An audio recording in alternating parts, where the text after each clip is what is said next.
Film ಶುರುವಾದಾಗ ತುಂಬ normal ಆಗಿಯೇ ಶುರುವಾಗುತ್ತೆ. ನಂತರ ಒಂದೊಂದೇ ಲೇಯರ್ ಓಪನ್ ಆಗ್ತಾ ಹೋದ ಹಾಗೆ ಫಿಲಮ್ ಕಾಂಪ್ಲೆಕ್ಸ್ ಆಗುತ್ತೆ.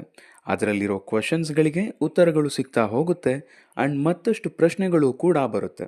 ಹೀಗೆ ಸಿಂಪಲ್ ಸ್ಕ್ರೀನ್ ಪ್ಲೇನಿಂದ ಒಂದು ಬೆಸ್ಟ್ ಥ್ರಿಲ್ಲರ್ನ ಕಟ್ಕೊಟ್ಟಿದ್ದಾರೆ. ಚಿತ್ರದಲ್ಲಿ ಹಿಡಿಸಿದಂತಹ ಇನ್ನೊಂದು ಅಂಶ ಅಂತ ಹೇಳಿದ್ರೆ ಅದು ಚಿತ್ರದಲ್ಲಿ ಯೂಸ್ ಮಾಡಿರುವಂತಹ ಎಲಿಮೆಂಟ್ಸ್.